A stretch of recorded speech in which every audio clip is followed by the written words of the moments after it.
नमस्कार प्रिय विद्यार्थियों, मैं डॉक्टर महेंद्र सिंह राजपुरोहित, सह आचार्य राजनीति विज्ञान विभाग, राजकीय बांगड़ स्नातकोत्तर महाविद्यालय पाली, बीए पाठ तृतीय वर्ष की राजनीति विज्ञान विषय के प्रश्न पत्र फर्स्ट अंतर्राष्ट्रीय संबंध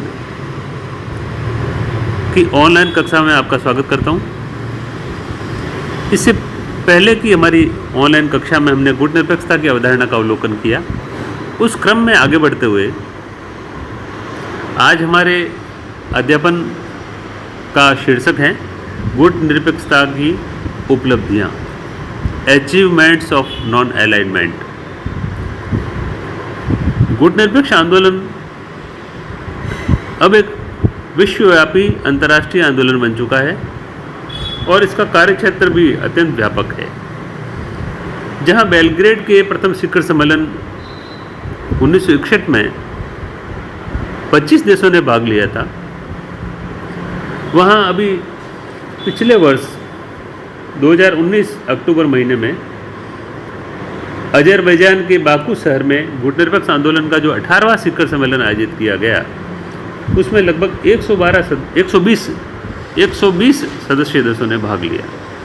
इस प्रकार यह एक विराट आंदोलन बन चुका है और सदस्य देशों की संख्या में बढ़ोतरी के साथ साथ इस आंदोलन के कार्यक्षेत्र या कार्यक्रमों का भी काफ़ी विस्तार हो चुका है। तो संक्षेप में हम गुट निरपेक्ष आंदोलन की उपलब्धियों को बिंदुवार इस प्रकार समझ सकते हैं। बिंदु संख्या 1, शीत युद्ध को शस्त्र युद्ध में परिणत होने से रोकना। गुट निरपेक्षता की यह उपलब्धि है कि इसने शीत युद्ध को वास्तविक युद्ध, शस्त्र युद्ध में परिणत होने से रोका है। बहुत से गुट निरपेक्ष देश दोनों गुटों और सुपर पावर्स के बीच सद्भावना हेतु और एक संपर्क के माध्यम का काम करने को तैयार थे और सेकेंड कोल्ड वार के दोनों पक्षों के बीच जो गलतफहमियां थी उनको दूर करने में इसके माध्यम से सहायता मिली। और कभी कभी उन्हें यह भी महसूस हुआ, अनुभव हुआ कि विश्व न्यूक्लियर विध्वंस के कगार पर है।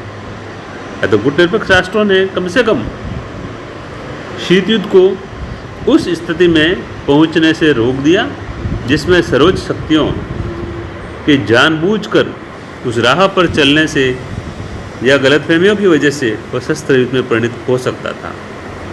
इस प्रकार शीत युद्ध को इसने शस्त्र युद्ध में परिणत होने से रोका है। बिंदु संख्या 2 है विश्व राजनीति में संघर्षों को टालना। विश्व राजनीति में संघर्षों को टालना। तो गुट निरपेक्षता की जो दूसरी संभव उपलब्धि है वो यह है कि इसके प्रभाव से विश्व के कुछ विकट संघर्ष टल गए या उनकी तीव्रता कम हुई या फिर उनका समाधान हो गया। तो चाहे संघर्ष टले, उनकी तीव्रता कम हुई या उनका समाधान हो गया और विशेषतः थर्ड वर्ल्ड वार भी नहीं छिड़ा। यह इसकी प्रमुख उपलब्धि है। तीसरी प्रमुख उपलब्धि है गुट निरपेक्षता को दोनों गुटों के द्वारा मान्यता दी गई।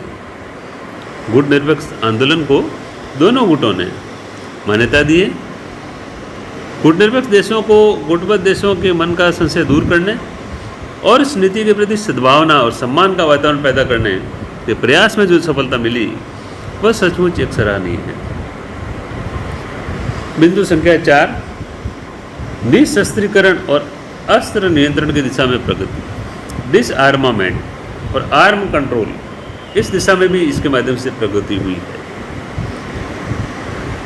जैसे निशस्त्रीकरण और अस्त्र नियंत्रण के लिए बातचीत करने में गुट निरपेक्ष देशों ने जो भूमिका निभाई उसमें उन्हें एकदम सफलता तो नहीं मिली, फिर भी उसने लोगों को यह नहीं भूलने दिया कि विश्व शांति को बढ़ावा देने की सारी चर्चा के सामने अस्त्र शस्त्र बढ़ाने की बेलगाम दौड़ कितनी खतरनाक है, यह उन्होंने इसका एहसास करा दिया। अगला हमारा बिंदु है उपलब्धियों में अपनी राष्ट्रीय प्रकृति के अनुरूप विकास के प्रतिमान स्थापित करना। अर्थात गुट निरपेक्ष देशों की बड़ी बड़ी उपलब्धियों में से एक यह है